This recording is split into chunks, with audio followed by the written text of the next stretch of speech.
हे तुला असे चावट जोक कसेच असतात. एवढे खतरनाक विचार आणतोस कुठून तू? नाही बघ, म्हणजे आम्ही दिवसभर जरी विचार केला ना तरी त्याच्यातला एक पण क्लिक नाही होणार असं आहे. नमस्कार मित्रांनो, कसे आहात? मी सुवंदन पुन्हा एकदा आपल्या सर्वांचं स्वागत करत आहे ट्रू लाईफ स्टोरीच्या एका नवीन एपिसोडमध्ये. तर आज आपण आलेलो आहोत कोकणात खेडला आणि आज आपण भेटणार आहोत मंदारला, ज्यांनी लॉकडाऊनमध्ये आपल्याला भरपूर हसवलं. त्याची एक रील व्हायरल झालेली, ती नक्कीच सगळ्यांनी बघितली असेल. शिव जरा येडा पिसा गन गना करा ना रात रात जागन हड्डी पाक टाकांग टारक टकर उग परती वज तुझ्या डांडाक टपक फिरतो माग मागन हड्डी टाकांग चिकी टारक टक चिक. तर आपण मस्तपैकी त्याच्याबरोबर गप्पा गोष्टी करणार आहोत. त्याचं ॲक्च्युअल आयुष्य कसं आहे, जे त्याचं हसवणं असतं ते तर आपल्याला सगळ्यांनाच आवडतं, पण त्याचं ॲक्च्युअल आयुष्य कसं आहे, तो रिअल लाईफमध्ये कसं आहे, हे सगळं आपण त्याच्याकडून आज जाणून घेणार आहोत. आता आपण चाललेलो आहोत मंदारच्या घराकडे. आपण त्याच्या काजूच्या बागेमध्ये पण जाणार आहोत, त्याचं घर पण बघणार आहोत आणि सुंदर असं निसर्गरम्य परिसरामध्ये घर आहे मंदारचं आणि दिलखुलास गप्पा करणार आहोत. तर नक्कीच तुम्हाला हा एपिसोड आवडेल आणि तुम्ही मंदारला फॉलो करत असाल, त्याच्या रील बघत असाल तर तुम्हाला त्याची ॲक्च्युअल लाईफ, ॲक्च्युअल स्टोरी आज जाणायला मिळणार आहे. तर आपण फायनली बघा पोचलेलो आहोत मंदारच्या गावी. ते समोर जे दिसते वरती ते मंदारचं घर आहे आणि आता मंदार भेटेल मला थोड्या वेळात, तर आपण त्याच्यावर गप्पा मारू आणि जाणून घेऊया मंदारची ट्रू लाईफ स्टोरी काय आहे ती. तर मित्रांनो, फायनली आपल्याबरोबर आहे तुमच्या सर्वांचा लाडका, आपला लाडका मंदार. तर आता बरोबर ओळखतील लोक ना, आज केस काळे केले.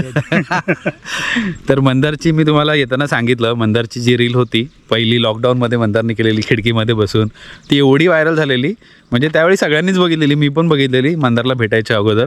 आणि तेव्हा मला क्लिक झालेलं, अरे हां, ही रील मी लॉकडाऊनमध्ये बघितलेली. तर तिकडून मंदारची सुरुवात झालेली आणि सुंदर असं मंदारचं गाव आहे.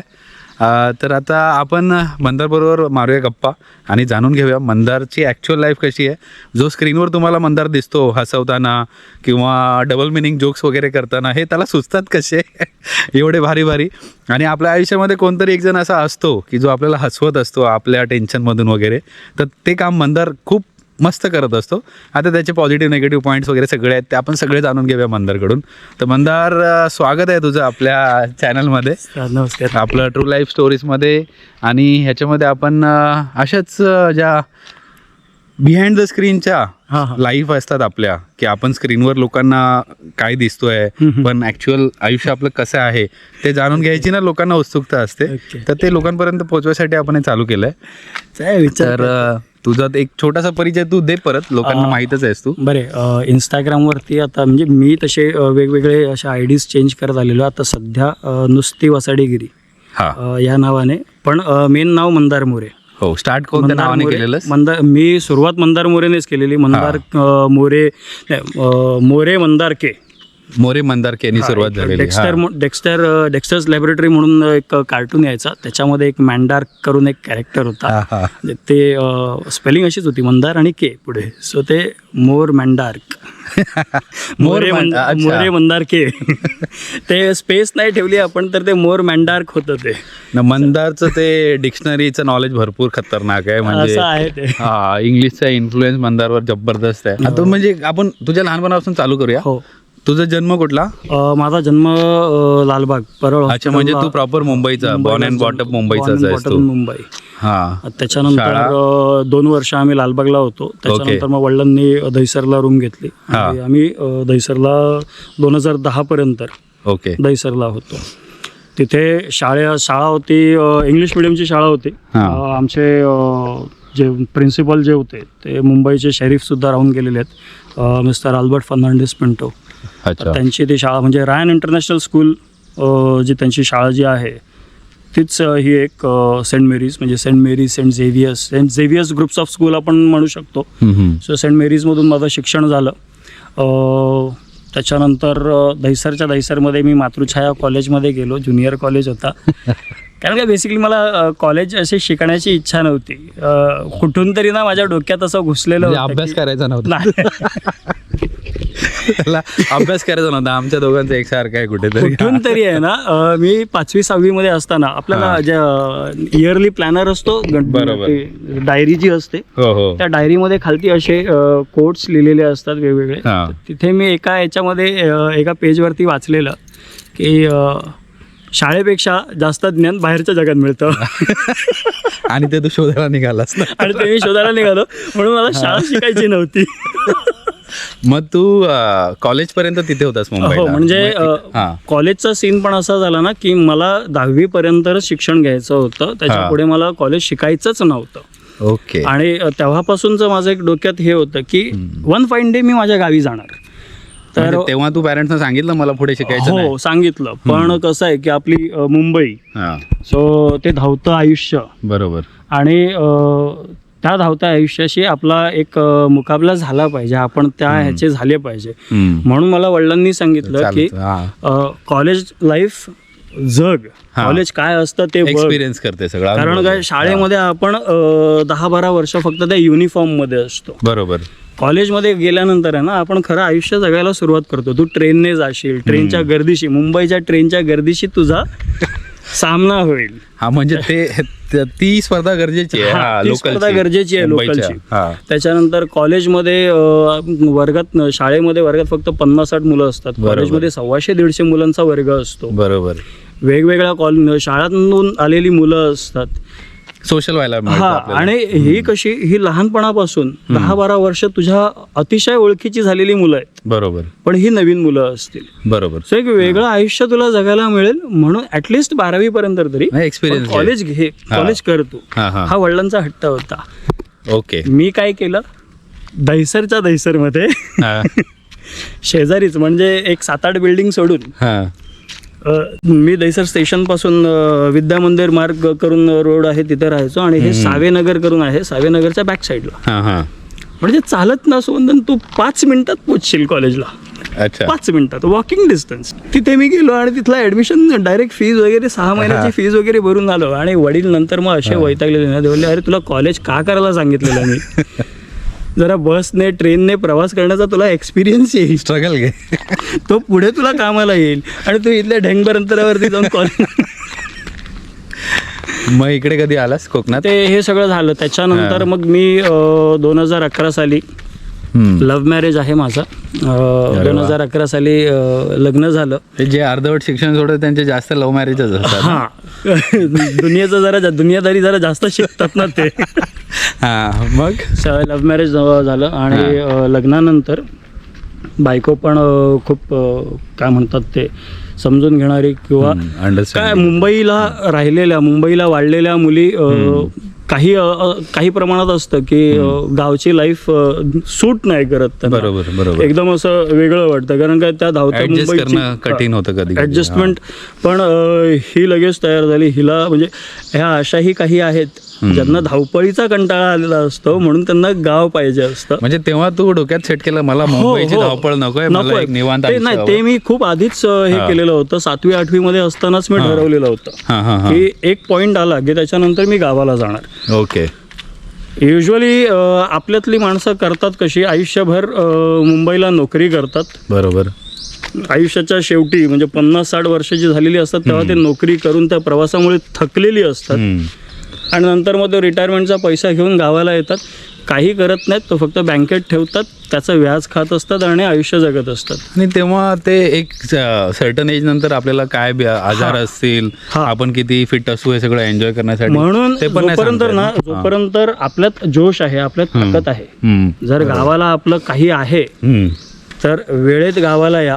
बरोबर. म्हणजे ही धावपळ तुम्ही इथे करू शकाल. आणि आजच मी एक छोटीशी रील बनवणार होतो की मुंबईहून गावाला का आलो, तर एकदा ॲडिदासच्या शोरूममध्ये गेलेलो होतो, आणि तिथे एका शूजच्या प्राइस टॅगवरती माझा पगार छापलेला दिसला मला. अरे बरोबर आहे. हेच तर आहे याचं, हे जे ह्युमर आहे ना हे खतरनाक आहे. त्याच्यावरूनच ह्याचं रील क्रिएट करतो तो. मुंबईसारख्या मोठ्या शहरांमध्ये आहे ना, तुम्ही कितीही मेहनत करा, बरोबर ही आहे. मोठी शहरं आहेत ना तुमची लायकी काढतात at the end of the day. हा म्हणजे तू जेवढे कमवशील तेवढे कमीच वाटतात ना, कुठे ना कुठे कमीच कोणत्या तरी. पडतात. हो, आपण जॅगवरच्या शोरूमला गेलो तर आपल्याला माहित पडेल आपली लायकी मारुतीचीच होती म्हणून. हा. मोठी शहरं कितीही मेहनत करा तुमची लायकी काढतात. बरोबर आहे. आणि गावाला आल्यानंतर आहे ना राजाचं आयुष्य. हा बाकी काय कसले शॉकच नाही पाहिजेत काय नाही, हे सुंदर आयुष्य जगायचं म्हणजे निसर्गरम्य. आता आपल्याकडे तुझ्याकडे टाइम कमी आहे म्हणून नाही तर माझ्या काजूच्या बागेत वरती हा. पलीकडे हा या जुलै ऑगस्ट मंथमध्ये जर तू गेलास ना, बाजूने झरा वाहतोय, हिरवगार गवत आहे, जाऊया ना आपण काजूच्या बागेत. नेटवर्क नाही आहे. अशा स्पॉट्सवरती पोहोचल्यानंतर आहे ना मोबाईलची देखील गरज नाही भासत. बरोबर. तर मंदार मला सांग, तू मुंबईवरून इकडे कधी आलास गावी? 2011 साली माझं 11ला. लग्न झालं ना, हा तेव्हा म्हणजे मी गावालाच लग्न केलं, इथे परशुरामला चिपळूण रोडला हा हा हा परशुराम मंदिर आहे तिथे. ओके. सो तिथे आमचं लग्न झालं आणि तेव्हापासून मी हां एक 26 जुलै 2014 पर्यंत मी गावी होतो. अच्छा. त्यानंतर मग मी पुन्हा मुंबईला गेलो, हां पुन्हा बरीच मस्ती केली. म्हणजे तू मुंबईला जॉब कधी नाही केलास? नाही, मुंबईला मी जॉब 2018 केलास. आणि काय आहे ते नियतीला पण मी ते जॉब करत होतो ते पटलं नाही म्हणून 2020 मध्ये लॉकडाऊन लागला.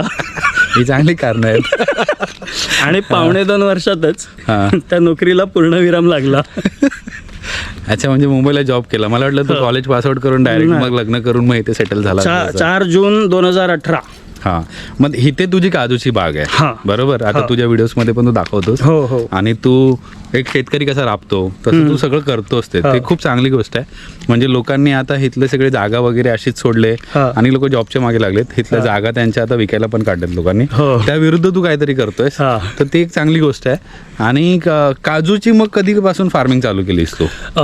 ही मेहनत जवळपास 27-28 वर्षांपासूनची माझ्या आई वडिलांची आहे. गेलो की दस्तुरीवरून मंडणगडला रोड जातो, बरोबर. मध्ये एक पालगड तिठा येतो, तिथे लेफ्ट घेतला की करंजाणी म्हणून एक गाव येतं. हा. तर तिथे माझी आत्या राहत होती. ती आत्या आता नाही आहे, पण त्या आत्याचे काजू वगैरे होते. सो तेव्हा आमच्या लहानपणी आम्ही लाडके भाचे, हा. एकुलता एक भाऊ, त्याचे 2 मुलगे, म्हणून मग ती आत्या आम्हाला काजूच्या बिया द्यायची. त्या आपण पत्र्यावरती भाजून खातो ना, बरोबर. तसे आम्ही भाजून खायचो ते पत्र्यावरती. आई अण्णा आम्हाला तसे करून द्यायचे. पण त्याच्या अगोदर ते काय करायचे, त्यातल्या त्या तशा ज्या टपोऱ्या ज्या बिया ज्या असायच्या ना ते बाजूला काढायचे आणि ते रुजत घालायचे. ओके. हा दरवर्षीचा आई वडिलांचा हे असायचं शेड्यूल होता.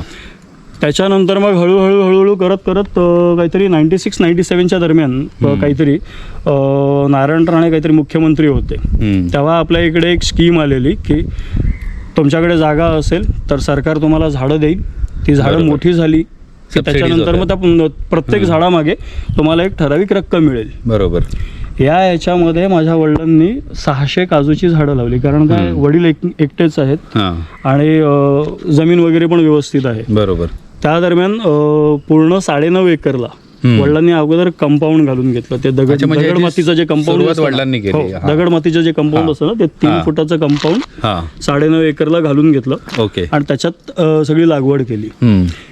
मी आता काय करतोय, जे आई वडिलांनी इतक्या वर्षात जे करून ठेवलेलं आहे ना, त्याला तू सांभाळतोय. मी फक्त सांभाळतोय आणि त्याला अजून तू ग्रो करतोयस त्याला. एक आता मी आणि माझ्या दादाने आम्ही एक मागच्या काही वर्षांपासून एक कार्यक्रमच ठेवलेला आहे की दरवर्षी 50-100 झाडं लावायची. कारण काय, दरवर्षी 20-25 झाडांची मर होत असते. कारण आता जी जुनी झाली झाडं, बरोबर, ते आता एक 20-25 वर्षाची झाडं झाली तर त्यातलं एक झाड जात असतं. अच्छा. प्रोडक्शनवरती काही फरक पडू नये म्हणून आम्ही दरवर्षी 50-100 नवीन झाडं लावतो. म्हणजे आता हे झालं तुझं स्कूल लाईफ, कॉलेज लाईफ, तुझी मुंबईची जर्नी, आणि आता तू इथे कसा आलास आणि तू आता काजू प्लांटेशन मध्ये आहेस. हो. बाय द वे, आता मेन विषयावर येऊया आपण. हे तुला असे चावट जोक कशाच असतात? एवढे खतरनाक विचार आणतोस कुठून तू? नाही म्हणजे आम्ही दिवसभर जरी विचार केला ना तरी त्याच्यातला एक पण क्लिक नाही होणार, असं आहे. मी खूप वेळा ट्राय केलं, मला काहीतरी असा विचार करूया, काहीतरी आणूया कॉन्टेंट, पण नाही जमत ते आपल्याला.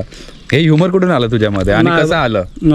विषय कसा झाला माहिती आहे, आपण मोस्टली असे ना हॉलिवूड वगैरेच्या मूवीजमध्ये हां एक कॉमन फॅक्टर आपण एक बघितला असेल, जसं फॉर इन्स्टन्स पीटर पार्कर, हां जोपर्यंत त्याच्याकडे त्या सुपर नॅचरल पॉवर्स आलेल्या नसतात, बरोबर. स्पायडरमॅनचा तोपर्यंत जो येतोय हा. तो त्याला टपली मारतोय. एकदम साधा पोरगा होता तो. हां थोडासा लहानपणी ना सीन असाच होता की मी छोट्या छोट्या गोष्टींवरती ना असं लगेच राग यायचा मला, हां आणि राग चिडायचाच कंट्रोल म्हणजे. नाही झालो की चिडायचो, आणि मग चिडलो हा. की लोक अजून चिडवायचे, म्हणजे चिडक्या ते आपण आम्ही मग मी रडायचो वगैरे. तर आता माझ्या मोठ्या मुलीला मी हे एक वाक्य जे आहे ना हां ते अगदी ठासून सांगितलेलं आहे, हां तू चिडायचं. चिडणार तर तुला जास्त चिडवलं जाणार. बरोबर. तू चिडणार तर रडणार ते एक होतं. मग त्याच्यानंतर मग ते मी मायसेल्फ अँड आयरीन, हां जिम कॅरीची मूवी, हां एक साधा भोळा माणूस पण काहीतरी होतं, मग शॉर्ट सर्किट होतो आणि मग तो त्याच्यामध्ये गेला की तो सगळ्यांची वाजवायला लागतो. तुझ्यावर हॉलिवूडचा प्रभाव खूप आहे ना? हॉलिवूडचा प्रभाव म्हणजे त्या टायमाला क्वालिटी मराठी किंवा हिंदी असे सिरियल्स किंवा मूवीज बनायच्याच नाहीत. ते मुझे नींद नाही ते असले काहीतरी ते शाहरुख आमिर त्यांचे मला मूवीज कधी आवडले नाहीत. यशराज बॅनर खाली फक्त ते love stories, basically love stories मला आवडायच्या नाहीत. हां हां हां लव्ह मॅरेज केली ती वेगळी गोष्ट, आपण पण love त्याच्या story. हां पण ते पण ॲडव्हेंचरस होतं ते. तुला बॉलिवूड लव्ह स्टोरी आवडल्या नाही? मी डायरेक्ट हॉलिवूड लव्ह स्टोरी. बायको पळवून आणलेली आहे मी. आपली साधी साधी अशी जा जिले अपनी जिंदगी वगैरे वगैरे वाली आपली लव्ह स्टोरी नव्हती. मग तुझी ही रील स्टार वाली लाईफ ही कशी सुरुवात झाली हिची? कधीपासून पहिला व्हिडिओ कोणताचा होता? मी मध्यंतरी आहे ना कॉलेज लाईफ जेव्हा करत होतो ना तेव्हा मी विलेपार्लेला सुद्धा जायचो. माझा दहिसरचा एक मित्र होता नीरज त्रिपाठी म्हणून, हां तो मला विलेपार्लेला घेऊन गेला. तिथे स्वामी समर्थ, सो तिथे मी जरा भक्ती मार्गात तसा आलेलो होतो. अच्छा. तर विलेपार्लेला एक मठ पण आहे हनुमान रोडला, गजाली हॉटेलच्या अपोजिट स्वामींचा मठ आहे तो. सो तिथे आम्ही म्हणजे ते मठ जे आहे ते पहिला रुद्राभिषेक झाला रेल्वे हॉलमध्ये, तिथून जो निधी गोळा झाला, हां म्हणजे त्या भरणीपासून त्या मठाच्या पायाभरणीपासून तिथे होतं. तर तिथे मला एक माझा मित्र जो नंतर या क्षेत्रातला माझा गुरु ठरला, अच्छा, मनोज प्रभाकर हळवे, ओके, विरारला राहतो. वयाने माझ्यापेक्षा 18-20 वर्षाने मोठा आहे. त्यांचं काय प्रकार? त्याने मला आर्टिस्ट होते ते? हा, तो हे होता असिस्टंट डिरेक्टर होता विनय आपटेंना. ग्रेट. आणि मग त्याने बरेच प्रयत्न केलेले होते, पण त्याचे प्रयत्न यशस्वी ठरले नाही, म्हणून मग तो माझ्यासारखे त्यांच्यातली कला बाहेर काढला. बोला ठीक आहे ना, आपलं नशीब नाही चमकत, आपल्यामुळे दुसऱ्याला एखाद्याला मदत झाली तर ठीक आहे ना, त्यातच त्याला आनंद. त्याने माझ्यातला कलाकार बाहेर काढला. बेसिकली त्याने माझ्यातला कलाकार बाहेर काढला. आणि मी जो मी जो होतो ना असा जरा साधा भोळा लाजरा, एक्सप्रेस करायला शिक. बरोबर. जे एक्सप्रेस करायला आपण म्हणतो ना की काहींना एक्सप्रेस नाही होत. यांना भेटल्यानंतर तुझं चिडणं वगैरे कमी झालं आणि मग एखाद्या सिच्युएशनला मग मी ह्युमर मध्ये घ्यायला गेलो, सरकॅझम मध्ये घ्यायला लागलो. आणि सर्वात मोठी त्याने भीड चेपली म्हणजे थिएटर आर्टिस्ट बनवलं मला. अरे वा. मी नाटकांमध्ये वगैरे काम केलं. आता तुम्हाला म्हणजे प्रोफेशनली फील्डमध्ये आलास. रंगमंच दिवस 27 मार्च जो असतो त्या दिवशी सर्वात पहिला आयुष्यातला सर्वात पहिलं नाटक माझं, त्याच्यामध्ये सर्वात पहिला शो लोक शिवाजी मंदिरला नाटक वगैरे जे नाटकात जे आर्टिस्ट जे असतात त्यांना शिवाजी मंदिरला शो केला म्हणजे खूप मोठी अचीवमेंट. माझा आयुष्यातला सर्वात पहिला शो शिवाजी मंदिरलाच झाला, सकाळी 11 वाजताचा. आणि गॅलरी जे वरचा जे गॅलरीचा जो भाग जो होता ना तो कम्प्लीट पॅक होता. नंतर मग आम्हाला कळलं की 87% तिकीट विक्री झालेली होती. बाहेरचे सेट म्हणजे फार्सिकल नाटक आपण जे बोलतो ना, यदा कदाचित वगैरे त्या टाईपची नाटक होतं ते. असं बसलं रामायण, ज्याच्यामध्ये तेव्हा मी खूप बारीक होतो असा. अच्छा. माझी अशी हाडं वगैरे सगळ्या बरगड्या वगैरे दिसायच्या. अच्छा. एकदम सुकडा बोंबील त्या बोलायचं. अगदी सुकडा बोंबील. म्हणजे हा.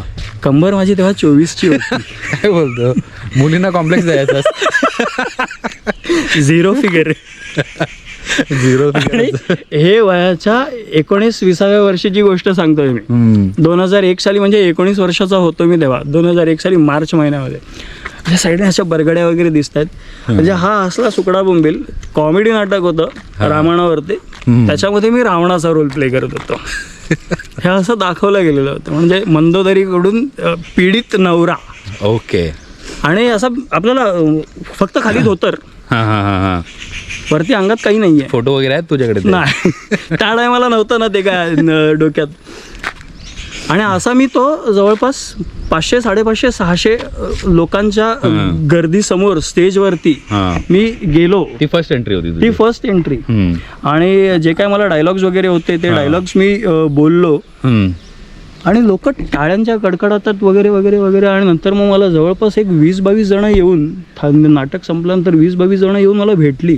क्या बात आहे. म्हणजे आणि मला सांगितलं की भारी करतोस, कुछ है मेरे में, कुछ है, मैं कुछ कर सकता हूँ. म्हणजे तिकडे तुला एकदम कॉन्फिडन्स गेन झाला. पटलं की नाही आपल्यामध्ये काहीतरी वेगळेपणा आहे, कलाकारी आहे, आपण ती कलाकारी आहे आणि ती सादर केली की लोकांचं मनोरंजन होतं. लोक दाद देतात आपल्याला, त्यांना बरं वाटलं, अप्रिशिएट झालं लोकांकडून. तेव्हा एक फायनल झालं की आपण हे करू शकतो. आणि ह्याच्यासारखा ना, म्हणजे आता म्हणसेल लोकांना असं वाटेल की डायलॉग बाजी आहे, पण ॲक्च्युअलमध्ये जेव्हा तुम्ही बघता ना, आपल्यामुळे समोरच्याला जेव्हा आनंद मिळतो ना, बरोबर, तेव्हा आपल्याला जास्त आनंद मिळतो. एक्झॅक्टली. आणि कलाकारांना तेच हवं असतं ना. तू जर समोरच्याला खुश केलंस किंवा त्याला तुझा ॲक्ट आवडला किंवा आपण जे व्हिडिओ बनवतो ते जर लोकांना आवडले तर त्याच्यातच आपला आनंद आहे. आता मी हे जे रील्स वगैरे बनवतो, पूर्वी आपल्याकडे तो चायनीज बँड ॲप्लिकेशन होती ती टिकटॉक. वो जिसका नाम नहीं लिया जाता क्योंकि वो चायना का है. त्याच्यावरती मी जेव्हा रील्स ते व्हिडिओज वगैरे, शॉर्ट व्हिडिओज वगैरे बनवायला लागले ना. अच्छा, तिकडून सुरुवात झाली तुझी? तर लोक मला विचारायचे काय करतो, काय मिळतं तुला ह्याच्यातनं, किती पैसे मिळतात. म्हणजे त्यांचा शेवट व्हायचा, एंड व्हायचा ह्या गोष्टीवरती की यातनं तुला पैसे किती मिळतात. Exactly. End of the day ते मॅटर करतं ना की पैसे किती कमवतात. पैसे बीप पण कमवते. इथे मनाचा आनंद मिळतो. ठीक आहे, बरोबर आहे. 4 लोक ओळखतात, बेसिकली तुम्हाला 4 लोक ओळखतात. याचं समाधान की कुठे गेलं, हा अरे तो अरे काय भारी ना, मस्त ना, हा जो चेहऱ्यावरती तो त्यांचा आनंद जो येतो ना, तो मला लाख मोलाचा वाटतो. हा आनंद सर्वात प्रथम कोणत्या रीलने दिला तुला? नाही, विषय तो जो लॉकडाऊन मध्ये जी रील व्हायरल झालेली ना, तोच होता की 24 तारखेला जनता कर्फ्यू झाला. त्याच्यानंतर 18 तारखेला आम्हाला, मी जिथे जॉबला जात होतो त्यांनी सांगितलेलं की आपल्याला काही दिवस घरी बसायचं आहे, नंतर मग जॉईन कधी करायचं ते आम्ही सांगू तुम्हाला. ओके, तुम्ही फक्त तयारीत राहा. 24 तारखेला जो जनता कर्फ्यू जो झाला त्याच्यानंतर मग अचानकपणे अनाऊन्समेंट झाली 1 तारखेला सकाळी आपल्या आदरणीय प्रधानमंत्रींनी लॉकडाऊन 15 दिन के लिए बढ़ाया जा रहा है भाईयो. त्यावेळी काय कल्पना झालं ना, ते असा जो शॉक बसलेला की चला आता पगाराचं काय, नोकरीचं काय, कसं काय. तो एक प्रश्न जो अख्ख्या दुनियेला पडलेला, सर्व्हाइव्ह कसं करायचं बरोबर या सिच्युएशन मध्ये. ते एक्सप्रेशन भारी होते फ्रस्ट्रेशन मध्ये ना ती. आणि तेव्हा कसं होतं, मला आपला मित्र किरण पास्ते, हे प्रितेश रहाटे, आठवड्याला किमान 3-4 तरी व्हिडिओज टाकत जा, म्हणजे तो लोकांच्या नजरेसमोर राहतोस. बरोबर, किरण एकदम जेन्युइनली गाईड करतो, सगळ्यांना करतो. तर आणि 2 दिवस त्या टेन्शनमध्ये काही बनवलेलं नव्हतं. ती व्हिडिओ बनवली, अपलोड केली आणि मोबाईल असा टाकून दिलेला, असं ते सायलेंटवरती होता, त्याची गुरगुर चालू होती मोबाईलची. रात्री 11:30 वाजता ना सारखाच मला फोन यायला लागला. विरारचा माझा एक मित्र आहे, विरारला मी एका ठिकाणी जायचो, तर विरारची जी मित्रमंडळी जी होती ना, ते अरे इथला नगरसेवक तुझ्याबद्दल विचारत होता.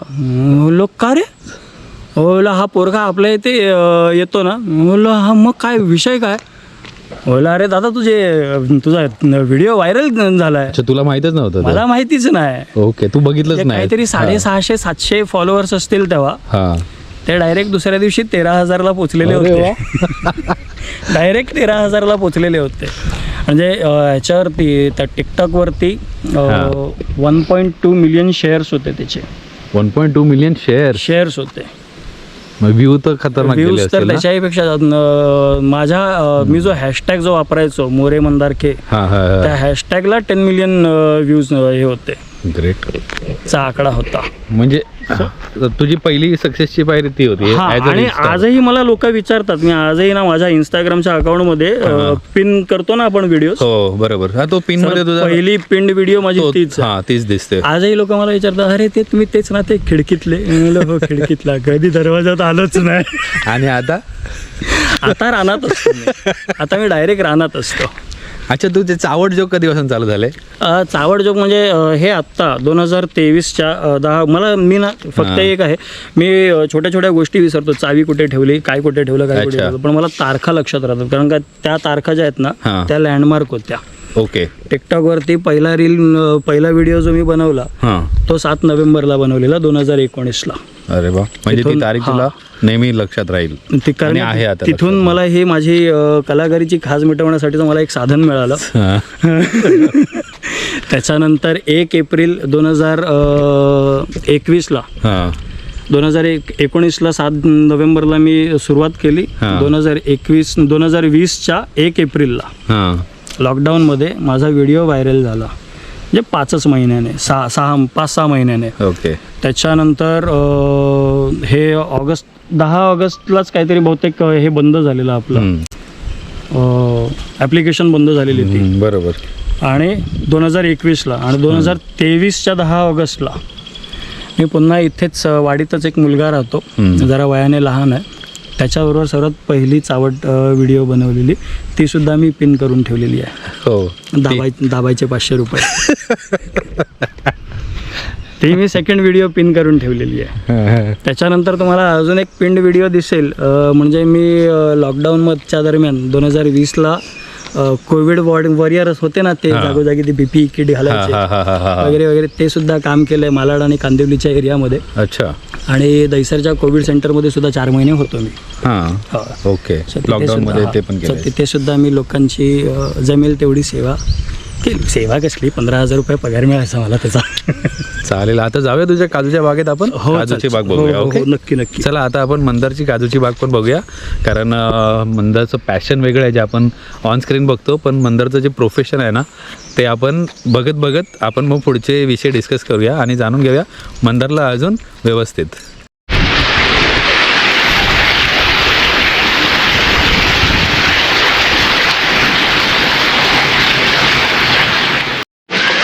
तर मित्रांनो, अचानक जोरदार पाऊस सुरू झाला आहे आणि आपण मंदारच्या काजू फार्ममध्ये जाणार होतो, ते आपण स्किप केलं. तर आता आपण त्याच्या घराच्या इथे आलो आहे.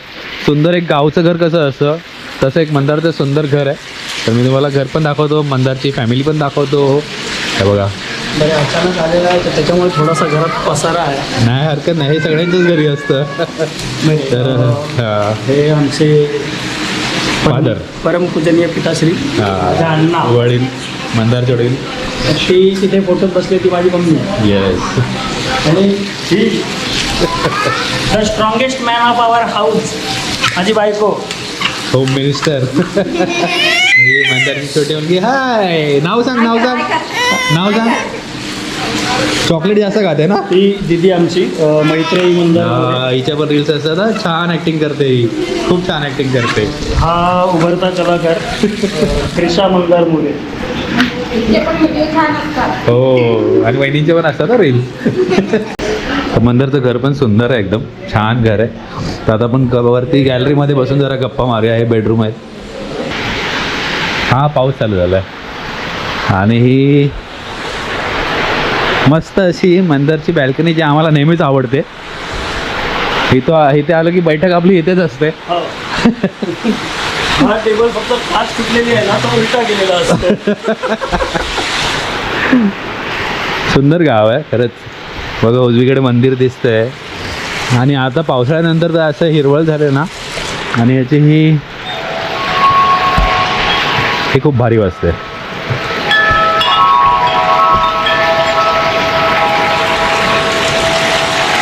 हे विंड चाईम जे आहे ना ते दादाने आणि वहिनीने अगदी घरात जेव्हा काय असं सामान आणि आम्ही आणत होतो, म्हणजे छत्रपतींचा ते फोटो फ्रेम राज्याभिषेकाच्या वेळेची, त्याच्यानंतर ते गणपतीचं जे फ्रेम जे आहे ना ते ताईने सिलेक्ट केलं. ते खाली होतं हॉलमध्ये.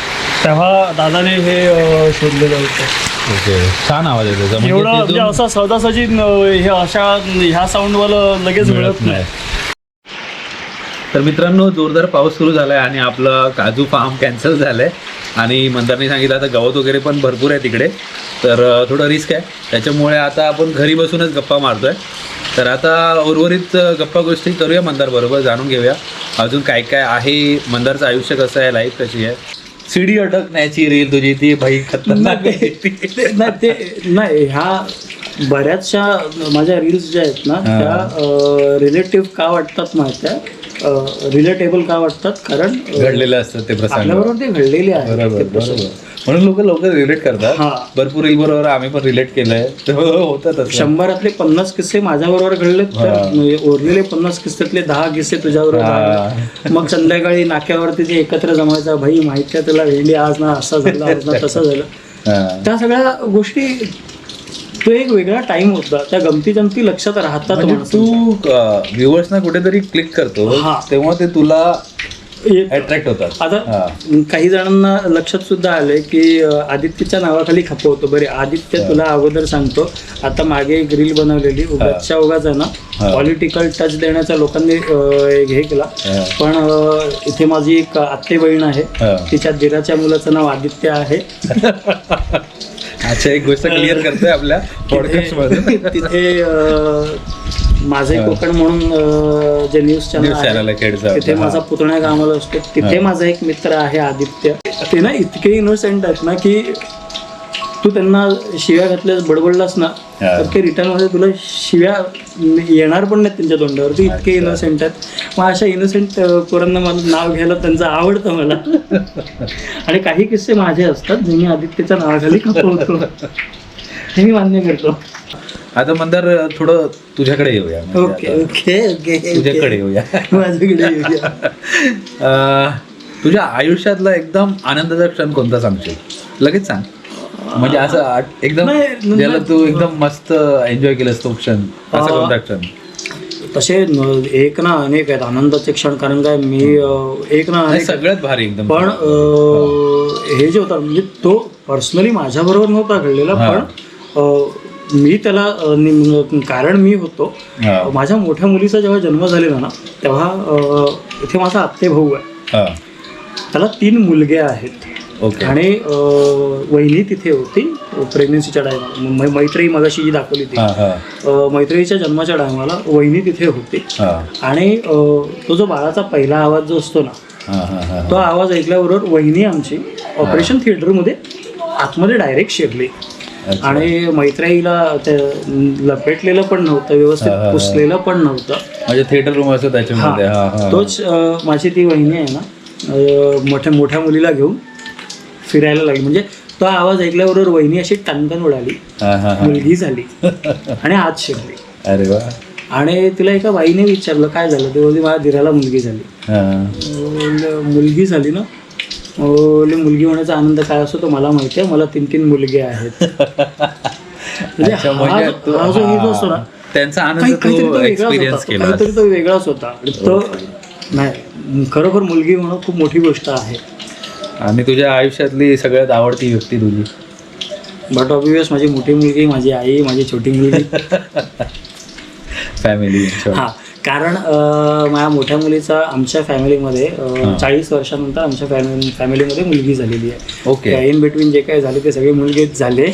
अच्छा, म्हणजे मुलीची आतुरता होती. शी स्पेशल. आणि आहे माझ्या बऱ्याच आत्या होत्या, वडील माझे एकटेच पण बऱ्याच आत्या होत्या. माझी सर्वात म्हणजे या घरात सर्वात मोठी ही मुलगीच आहे, फिमेलच आहे. सो फिमेल इम्पॉर्टन्स आमच्या घरात खूप आहे. आणि त्याच्यात मला सुद्धा मुलगी झाली, खूप आनंद झाला. म्हणून माझी सर्वात आवडती व्यक्ती पहिली ती, मग माझी आई, मग माझी छोटी मुलगी. बरोबर. आता तू एवढं रील्स वगैरे बनवतोस, हा. आता तुझं कॉन्टेंट थोडा वेगळा हटके आहे. हा बरोबर. हा आता ह्याच्यामध्ये आपण मराठी कल्चर मधून बिलॉंग करतो. बरोबर. तर मराठी संस्कृती एक वेगळी आहे, म्हणजे भरपूर लोक जे मराठी कल्चर फॉलो करतात, तर त्याच्यामध्ये तुला नेगेटिव्ह कमेंट्स वगैरे येत असतील. हो येतात. ते कसे हँडल करतोस तू? मी बेसिकली कमेंट करणारा कोण आहे हा. सर्वात पहिलं ते बघतो. हा. जर तो प्रायव्हेट अकाउंटवाला असेल, त्याने एकही पोस्ट केलेली नसेल किंवा त्याच्या फेक अकाउंट 15-20 पोस्ट असतील त्याच्या, तर मी त्यांच्याकडे लक्ष नाही देत, मी ती कमेंट डिलीट करतो. ओके. कोणी उगाचच्या उगाच काही ते अर्वाच्य वगैरे काहीतरी असा शब्द आहे ना, असा काहीतरी बोलला ना की मी मग माझ्या शैलीत त्याला प्रतिउत्तर देतो. तुझ्या कमेंटचे रिप्लाय आम्ही वाचले, छान असतात ते. मी त्याला प्रतिउत्तर देतो. पण असं कधी झालं तुला, म्हणजे कॉन्टेंट क्रिएटर्स बरोबर होतं, आता आपण पण बनवतो, काही काही कमेंट्स आपल्याला थोडं डिप्रेस करतात, किंवा असं वाटतं की आपण करतोय ते बरोबर आहे का, की नाही, मी या कंटिन्यू करावं का, असं कधी विचार नाही आला? मी या गोष्टीचा कधीच विचार नाही केला. कारण काही म्हणजे असा आपण शिव्या म्हणू, आपण त्याला शिव्या होत्या किंवा असे काही प्रसंग होते, काही कमेंट पटकन शिव्या पण देतात. चावट होते, मलाही माहिती आहे की ते कंटेंट चावट होते. बरोबर. पण त्यांना जो पब्लिक रिस्पॉन्स मिळाला आणि जिथे ना सुंदर अशा काही निगेटिव्ह कमेंट्स येतात ना, तिथे अशाही काही कमेंट्स येतात की भावा, म्हणजे एक कमेंट होती की भावा हसणं आजकाल विसरलेलो होतो, तुझे व्हिडिओज बघायला लागलो आणि हसू यायला लागलं. बरोबर. म्हणजे सकाळ सकाळ आता आपण जसे मागे गेलेलो होतो सॉल्ट वॉटर मध्ये, तेव्हा सॉल्ट वॉटर रिसॉर्टचा मालक त्यांनीही सांगितलं की भाई, रोज रात्री झोपायच्या पूर्वी तुझा व्हिडिओ बघतो, तो ते गोळी घेण्याच्या ऐवजी ना तुझा व्हिडिओ बघणं हे खूप फायद्याचं ठरतं, मेडिटेशनचं काम करतं, हे खूप फायद्याचं ठरतं ते. मग ह्या गोष्टी मला कधी डिप्रेस होऊच देत नाही. हा, पण ते पण आहे ना की तुम्हाला नेगेटिव्ह पेक्षा तुम्ही पॉझिटिव्हचा विचार करा आणि पुढे चालत जा. आणि त्याच्यावरती पण माझी एक रील आहे ना की कधी डिप्रेशन आलं, तणाव आलं, तर पॉन बघा म्हणजे वरचा तणाव खाली येईल. आता आपण खूप हसलो, तू लोकांना खूप हसवतो. आता ना जरा तुला वीक पॉइंटला टच करतो मी. ओके. तुझ्या आयुष्यातला दुःखद क्षण, म्हणजे एकदम तुला विसरूच नाही शकत, कधी आठवलंस की तुला भरून येतं असं? तर ते तसं बघायला गेलं तर फक्त मोठा इन्सिडेंट तो फक्त एकच झाला, बाकीचे सगळे काही एवढे इम्पॉर्टंट नव्हते. झालं ओके, चल कुछ नाही होता, फर्क नाही पडता, कुछ जुगाड कर लेंगे. पण जे आईचं जाणं जे होतं ना, ते जरा गडबडवालं होतं. कारण विषय असं झालेला की 26 तारखेला त्यांचं ठरलं, फायनल झालं. माझी मिसेस सुद्धा तेव्हा मुंबईला जाणार होती, मुलींना घेऊन, दोन्ही मुलींना घेऊन मुंबईला जाणार होती. आणि वडिलांनी लालबागला असताना, आई तिकडेच होते मुंबईला? नाही, इथे आम्ही सगळेजण इथेच होतो. Okay okay. तेव्हा आविष्कार मंडळ करून लालबागला 2026 बोलतो. हा, 2024 ला. ओके. आविष्कार मंडळ म्हणून एक मुंबईला एक लालबागला एक मंडळ आहे जे वडिलांनी सुरू केलेलं होतं. सो आता काहीतरी त्याला 50 का 75 वर्ष झाली, 50 वर्ष झाली, सॉरी. सो त्याच्या 50व्या वर्षाचं ते वर्धापन दिन वगैरे जे काय असतं ना, गोल्डन जुबली, तर त्याच्यासाठी वडिलांना त्यांनी आमंत्रण दिलेलं आहे. सो वडील बोलले की चला, तर तिथून पण आमंत्रण आलेलंच आहे, मैथिलीसुद्धा जाणार आहे दोन्ही मुलींना घेऊन. आणि आईला लिव्हर स्टोनचा प्रॉब्लेम होता. ओके. सो त्याच्या इलाजाचं चाललेलं होतं, पण वडील घाबरत होते. ते ऑपरेशन वगैरे करण्यासाठी वडील घाबरत होते. शेवटी दादाने आणि ताईने सांगितलं की तुम्ही तिला इकडे घेऊन या, आम्ही सगळी काळजी घेतो. गेले सगळेजण मुंबईला गेले, मी इथे एकटाच होतो. आणि काहीतरी गडबड झाली, ऑपरेशनच्या टायमाला काहीतरी गडबड झाली आणि विषय संपला तिथे. फक्त विषय कसा झाला म्हणजे सोनून की दादा, ताई, भाऊजी, भाचा, वहिनी, पुतण्या, म्हणजे माझी सगळी अख्खी फॅमिली, माझी बायको, माझ्या दोन्ही मुली सगळे तिथे आहेत. मी एकटाच फक्त इथे होतो. बाकी माझी पूर्ण फॅमिली तिथे होती. आईच्या जवळ माझी पूर्ण फॅमिली तिथे होती. आणि त्यातही विषय असं झालेला की जो शेवटचं जे फोन कॉल जे होतं ना, त्याच्यात पण आईने माझी चौकशी करायच्या ऐवजी आहे ना, आजूबाजूची काय रे तो कसा आहे, त्याचं हे कसं आहे, त्याचं ते कसं आहे, म्हणजे तिचं ते एक हे होतं. म्हणजे सगळ्यांबरोबर मिळून मिसळून गावाला जन्मलेली बाई, जिथं फक्त 4थी शिक्षण झालेलं आहे. यू वोंट बिलीव्ह 2000 लोक मीरा रोडला जायला घाबरायचे, दहिसरहून मीरा रोडला जायला घाबरायचे. माझी एक मावशी बदलापूरला राहत होती. माझ्या आईने ट्रेनने प्रवास बदलापूरपर्यंत केलेला आहे. अननोन ॲड्रेस, फक्त ॲड्रेस कागदावरती आहे. तो ॲड्रेस घेऊन बहिणीला भेटायला बदलापूरपर्यंत गेलेली 2000 साली. जिथं शिक्षण फक्त 4थी झालेलं आहे. आमचे शाळेतले मित्रमंडळ, बिल्डिंगमधले जे आमच्या शाळेतच होते ते मद्रासी होते. त्यांच्यासोबत ते शेजारणीकडे जायचे ना पूर्वी, तसे ती 4थ्या मजल्यावरून 1ल्या मजल्यावर त्या 2 काकींकडे जाऊन बसायची. इतकं काळ त्यांच्याबरोबर तिने घालवलं ना की माणूस मद्रासीमध्ये काय बोलतोय हे हिला समजायचं. ही रिस्पॉन्स मराठीत द्यायची, पण त्यांची मद्रासी भाषा हिला समजायला लागलेली होती. बरोबर. हे अशी होती. म्हणजे गाई आम्ही जेव्हा होत्या आमच्याकडे तेव्हा खरवस, लिटरभर खरवस मिळतं. ही वाडीत एवढी घरं दिसतात तुला, त्या लिटरभर खरवसाचं 2-3 लिटर खरवस करणार ते, आणि अख्ख्या वाडीत चमचा का होईना वाटायचं, पण अख्ख्या वाडीत वाटून येणार. प्रेमळ होतं अशी होती. म्हणून ते शेवटचा फोन कॉल जो होता ना, तेव्हा सुद्धा माझी चौकशी न करता सगळ्यांची इतरांची चौकशी करत होती. म्हणजे ना शेवटचं बोलणं व्यवस्थित झालं आणि ना शेवटचं बघणं व्यवस्थित झालं. तो एक तुझा डिस्ट्रॅक्शन ते राहिलंच ना सगळंच ना ते त्याच्यामध्ये, कारण सगळेजण असताना पण तू तिथे नव्हता. हो, कारण आणि ऑपरेशनच्या अगोदर जे हे दिलेलं, ते ऑपरेशन झाल्यानंतर ती शुद्धीत आलीच नाही, ते डायरेक्ट कोमातच गेली.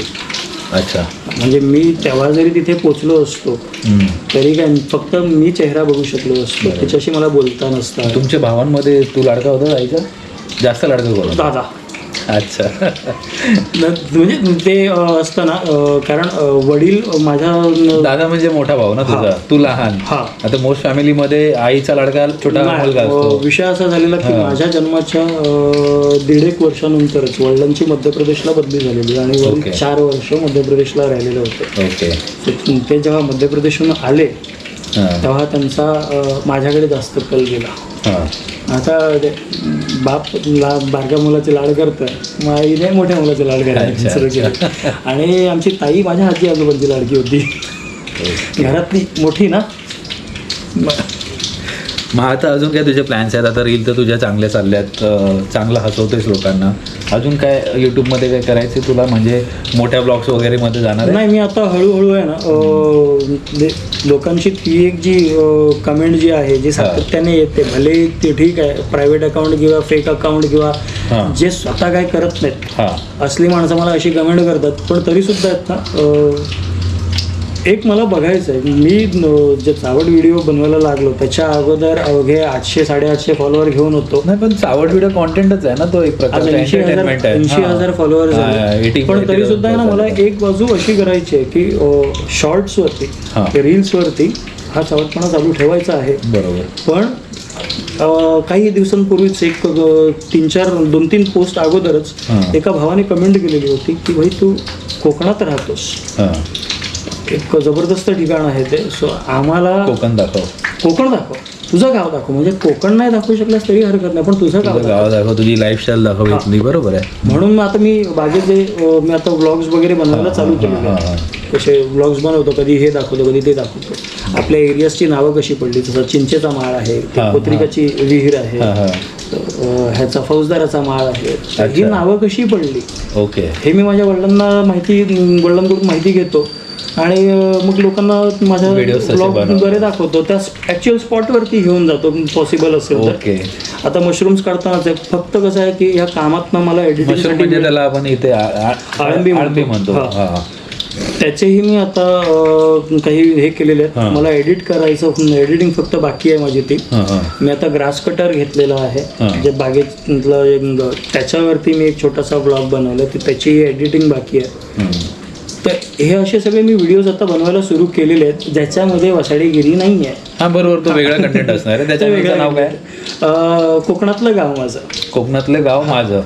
कोकणातलं गाव माझं हा युट्यूब चॅनल आहे मंदारचा वेगळा. तर ते आपण म्हणतो ना स्वप्नातलं गाव माझं, तसं कोकणातलं गाव माझं, तसं कोकणातलं गाव माझं. आणि अजून एक टॅलेंट आहे ना तुझं, आपण गेल्या वेळी डिस्कस केलेलं, तू स्टोरीज लिहितोस ना, हो स्क्रिप्ट रायटिंग वगैरे करतोस ना केले हो. आता आपला मित्र किरणच्या अकाउंटवरती जर तुम्ही गेलात तर एक 3-4 शॉर्ट फिल्म्स त्याच्या अकाउंटवरती दिसतील तुम्हाला यूट्यूब अकाउंटवरती. तर एक शाळा आहे आणि 2-3 हॉरर स्टोरीज. शाळा तुम्ही मालवणला शूट केली? हो, मालवणला शूट केलेलं. नाही, सगळ्या स्टोरीज आम्ही मालवणलाच शूट केलेल्या आहेत. तिथे संकेत हासोलकर करून आपल्या किरण पासलेचा मित्र आहे. तर तो पण पोरगा खूप ऑसम की बाबा संकेत हे हवंय. बरोबर की संकेत हजर करतो. संकेत म्हणजे आमच्यासाठी जिन क्या हुकुम है मेरे आका, मुझे ये जगह चाहिए, ये लोकेशन चाहिए, की संकेतने हजर केलं. तर असं सगळं टॅलेंट आहे. म्हणजे जरी कोकणात काजूची फार्मिंग करत जरी असला मंदार, तरी तो आता सगळ्यांच्या घराघरामध्ये पोचलेला आहे. किंवा लोक सकाळी किंवा संध्याकाळी त्याला रोज बघतायत.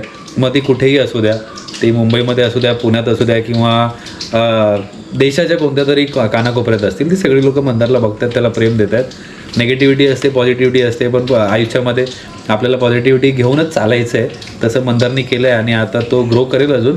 तर आम्ही पण तुला विश करतो माझ्याकडून, आमच्या सगळ्या व्ह्यूअर्सकडून, की असाच मोठा हो, असेच चावट व्हिडिओ बनवत राहा. आम्हाला हसायला आवडतं, ते ऐकायला आवडतं, तुझे ते विचार, तुझे ते एक्सप्रेशन खूप भारी असतात.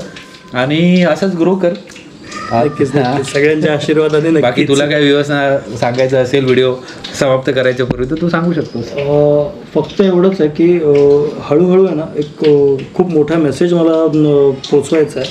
थोडासा लेंथ वाढला तरी पण जे गाव सोडून जे तुम्ही आता शहरांमध्ये जाता ना, कोकणात जर तुम्ही आत्ता आलात ना, तर अगदी माणगाव वगैरे, महाड माणगाव वगैरे पासून पोलादपूर खालती थेट सावंतवाडीपर्यंत सगळ्या गोष्टी अवेलेबल आहेत. इथे तुम्हाला आता मुंबईसारखे थिएटर्स, शॉपिंग मॉल्स वगैरे वगैरे सगळं मिळतात.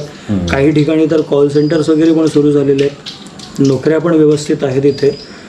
सो गाव सोडून मुंबईला जाण्याची गरज नाही आहे. तुम्ही इथे सुद्धा राहून बरंच काही करू शकता.